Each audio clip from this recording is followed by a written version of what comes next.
SV6 news కు స్వాగతం. ముందుగా హెడ్లైన్స్. పహల్గాం ఉగ్రదాడి, పాకిస్తాన్ నుంచి అన్ని రకాల దిగుమతులపై భారత్ నిషేధం. ఇంధనం మిల్లుపై ప్రభుత్వం కీలక ప్రకటన, పొంగులేటి శ్రీనివాసరెడ్డి.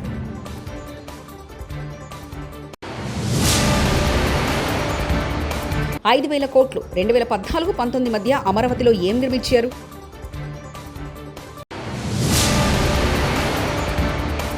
ఆంధ్ర అంటే అమరావతి ఒకటే కాదు, సాకి శైలజనాథ్. పహల్గాం ఉగ్రదాడి తర్వాత భారత్ పాకిస్తాన్ సంబంధాలు మరింత దిగజారాయి. ఈ క్రమంలోనే భారత ప్రభుత్వం పాకిస్తాన్ నుంచి అన్ని రకాల దిగుమతులపై నిషేధం విధించింది.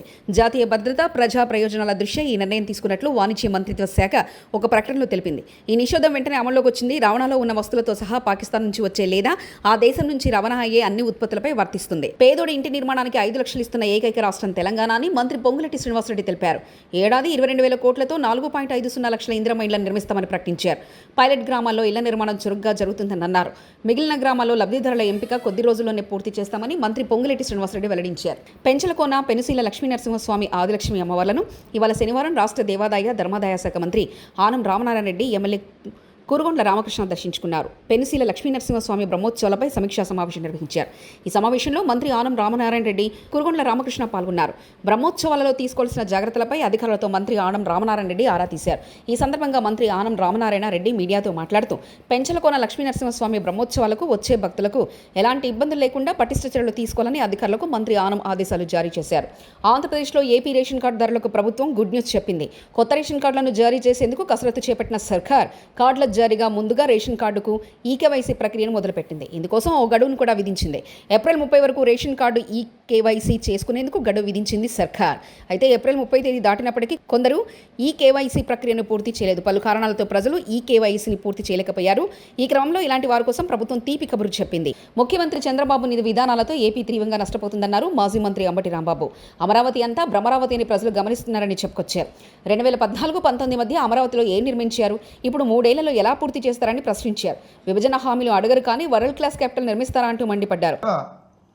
ఎకరాలను తీసుకుని అమరావతి నిర్మాణం చేస్తామని ఆ రోజు ప్రకటించారు. 5 సంవత్సరాల్లో చంద్రబాబు నాయుడు గారు అమరావతి నిర్మించడంలో శరవేగంగా ముందుకు కదిలామని చెప్పారు. అద్భుతమైన నగరాన్ని సృష్టిస్తున్నామని చెప్పారు. కానీ 5 సంవత్సరాల తరువాత అద్భుతమైన నగరం పత్రికల్లోనూ వీడియోలోనూ కనిపించింది కానీ అక్కడ మాత్రం కనిపించలేదు. It's a failure. 5 సంవత్సరాల్లో అమరావతి నిర్మాణంలో చంద్రబాబు నాయుడు గారు అట్టర్ ఫెయిల్యూర్ అయ్యారనేది జగమెరిగిన సత్యం. చంద్రబాబు నాయుడు గారు ఏం చెప్పారంటే ఈ 5 సంవత్సరాల్లో 48,000 కోట్ల రూపాయలు ఖర్చు పెడతానని చెప్పారు. 48,000 కోట్ల రూపాయలు ఖర్చు పెడతామని చెప్పారు. 41,170 కోట్లు టెండర్లు పిలిచారు. విన్నారు కదా, 48,000 కోట్లు ఖర్చు పెడతామన్నారు. 41,000 కోట్ల రూపాయలు పైచీలకు టెండర్లు పిలిచారు. ఖర్చు పెట్టింది ఎంత అంటే 5,587.28 కోట్ల రూపాయలు ఖర్చు పెట్టారు. చెప్పింది ఏంటి, చేసింది ఏంటి చూస్తే మనకు అర్థమవుతుంది. 5 సంవత్సరాల్లో అట్టర్ ఫెయిల్యూర్ అయ్యి అమరావతి అనేది ఒక భ్రమరావతిగా చిత్రీకరించి చిత్తుగా ఓడిపోయినటువంటి సందర్భాన్ని ఇక్కడ గుర్తు చేసుకోవాల్సినటువంటి అవసరం ఉన్నది. ఇక్కడ ఒక విషయాన్ని నేను చెప్పదలుచుకున్నాను. వైఎస్ఆర్ కాంగ్రెస్ పార్టీ ఏదో అమరావతికి వ్యతిరేకమని, వరల్డ్ క్లాస్ క్యాపిటల్ని నిర్మిస్తుంటే కడుపు మంటతో మేము మాట్లాడుతున్నామనేటువంటి మాట పలుమార్లు చెబుతున్నారు. ఇది వాస్తవం కాదని చెప్పదలుచుకున్నాను. ఆంధ్రప్రదేశ్ విడిపోయింది, గాయపడి విడిపోయింది. రాజధాని లేదు. రాజధాని నిర్మాణానికి కేంద్రం పహల్గాం ఉగ్రదాడి తర్వాత భారత్ పాకిస్తాన్ సంబంధాలు మరింత దిగజారాయి. ఈ క్రమంలోనే భారత ప్రభుత్వం పాకిస్తాన్ నుంచి అన్ని రకాల దిగుమతులపై నిషేధం విధించింది. జాతీయ భద్రత, ప్రయోజనాల దృష్ట్యా ఈ నిర్ణయం తీసుకున్నట్లు వాణిజ్య మంత్రిత్వ శాఖ ఒక ప్రకటనలో తెలిపింది. ఈ నిషేధం వెంటనే అమల్లోకి వచ్చింది.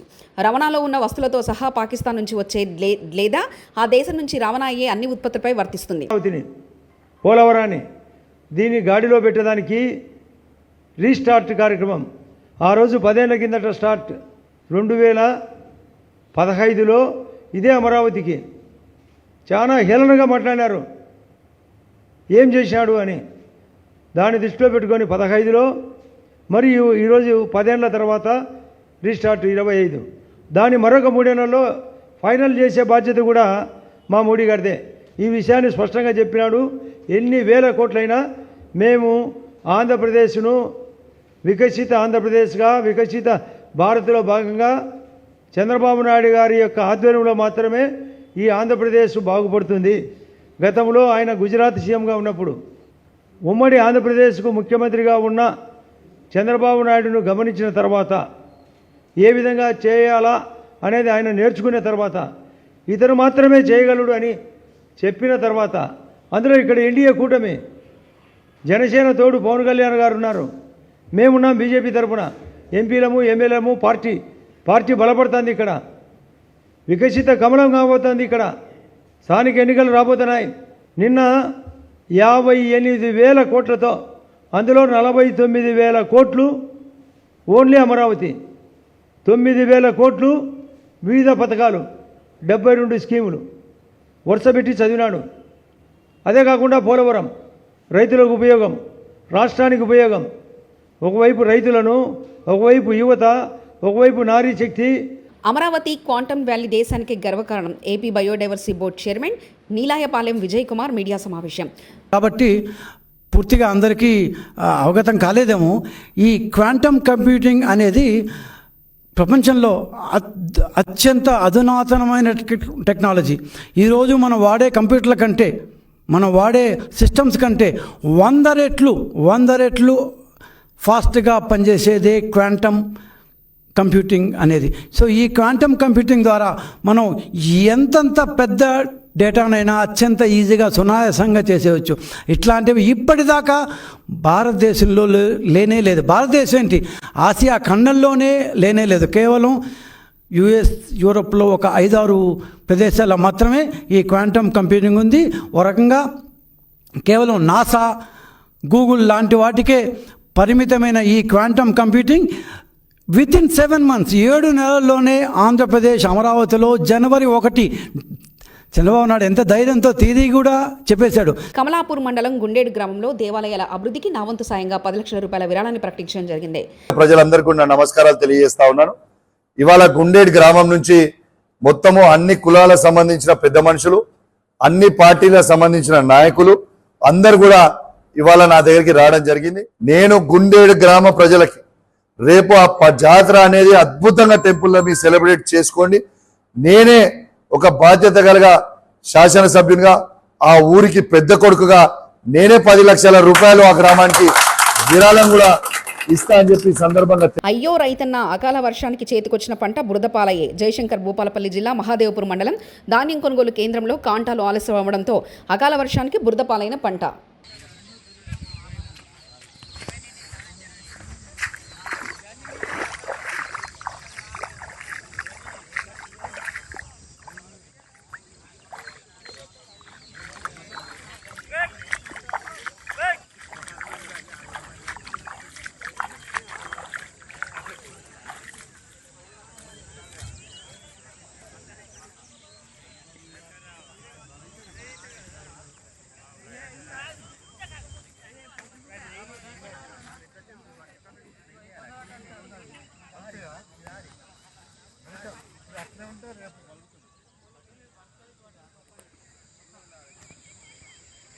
సూళ్లూరుపేట నియోజకవర్గ కేంద్రం ఆర్ఎండ్బి గెస్ట్ హౌస్ దగ్గర శనివారం ఉదయం ధర్నా నిర్వహించి అనంతరం మీడియాతో మాట్లాడుతున్న కేంద్ర మాజీ మంత్రి, కాంగ్రెస్ పార్టీ సీనియర్ నాయకుడు చింతామోహన్.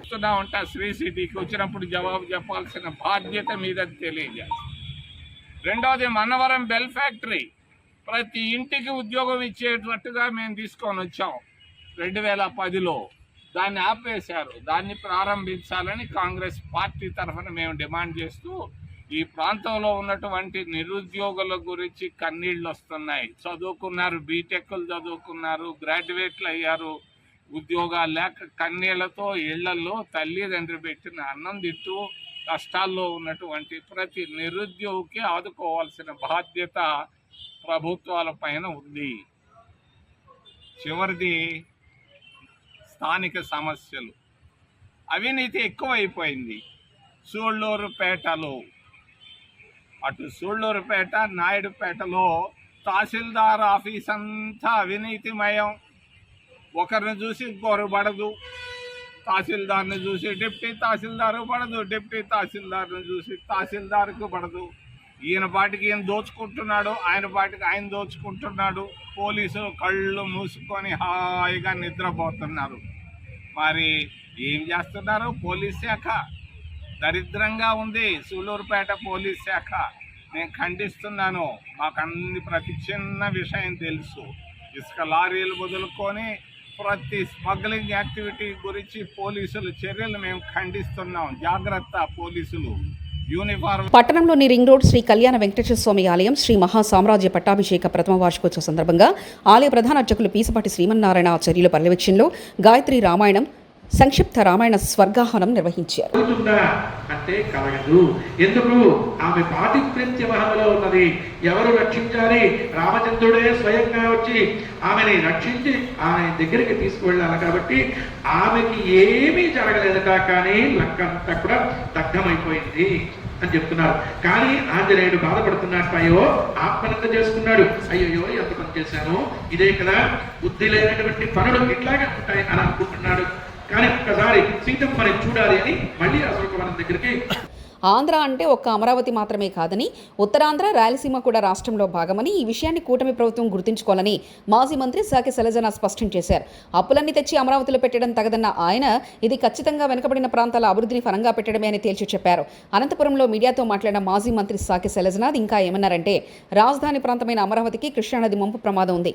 నిజంగా ఆ భయం లేకపోతే దాదాపు 1100 కోట్లతో 5 ఎత్తిపోతల పథకాలు ఎందుకు నిర్మిస్తున్నారు? ఆ 5 లిఫ్ట్ల స్కీమ్ చేపట్టకపోతే అమరావతి నిర్మాణానికి రుణాలు ఇవ్వలేమని బ్యాంక్ హెచ్చరించింది. శాఖ మంత్రి వచ్చి భూములు దండిగా ఉన్నాయని అక్కడ చెప్తారు. ఆయనకి నిజమో అబద్ధం ఆయన చెప్పాలా? జపాన్ వెనకల, సింగపూర్ వెనకల, లేకపోతే ఇంకో దాయకల పోయి ఇదేందిరా పోయి దేవరింత, ప్రతిసారి దేవరింత ఏంది? ఇదే ఈ దేశంలో ప్రపంచంలోనే షావుకారులు మన దగ్గర ఉన్నారని చెప్తా ఉన్నారు. ప్రపంచంలో ఒకటో షావుకారి, రెండో షావుకారి, మూడో షావుకారి మన దగ్గరే, లక్షల కోట్ల రూపాయలు మన దగ్గరే. అట్లా వాళ్ళతో మాడుకోవచ్చు కదా పోయి ఆ సింగపూర్లో ఎంటబడి. ఎందుకంటే వేరే దేశం పోతే కొద్ది విషయాలు మీకు మాత్రమే పరిమితమవుతాయనే నమ్మకమా? నాకేం తెలియదు. మాకేది వేరే దేశాలు పోయి చూరు పోయిస్తాం అంతే. మాకేం తెలియదు. సేపు నా సింగపూర్లో మంగపోతావు, జపాన్లో మంగపోతావు, ఇంకోని మంగపోతావు. ఇక్కడే ఉన్నారు కదా చాలామంది.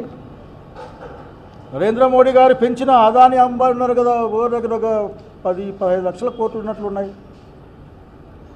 అంతేకాదు ఆ భారత ప్రభుత్వం పెద్ద పారిశ్రామికవేత్తలకు రుణమాఫీ చేసింది 12 లక్షల కోట్లు అనుకుంటా.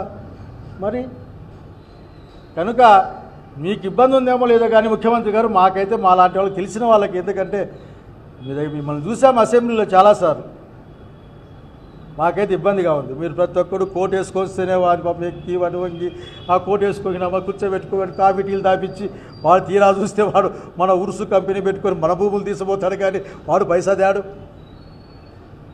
So please don't play with the sentiment of the Andhra Pradesh people. మీకు పరిపాలన నిజంగా అభివృద్ధికి ఎట్లా ముందుకు పోవాలి, ప్రజలు ముందుకు ఎట్లా తీసుకెళ్ళాలి, సంక్షేమాన్ని అభివృద్ధిని ఒకే సమయంలో ముందుకు ఎట్లా తీసుకెళ్ళాలంటే మీరు జగన్మోహన్ రెడ్డి గారిని, రాజశేఖర రెడ్డి గారి యొక్క ఆశయాలతో పనిచేసిన వాళ్ళతో మీరు కనుక్కుంటే మీకు ఇస్తారు. మీరైతే మూసేస్తారు.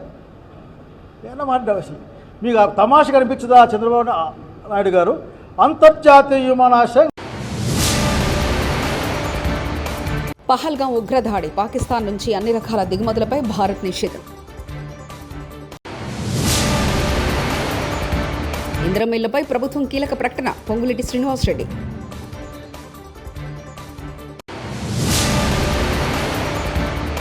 5,000 కోట్లు 2014-19 మధ్య అమరావతిలో ఏం నిర్మించారు?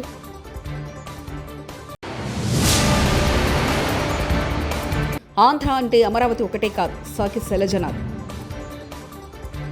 ఇవి బులెటిన్ విశేషాలు. చూస్తూనే ఉండండి SV6 న్యూస్.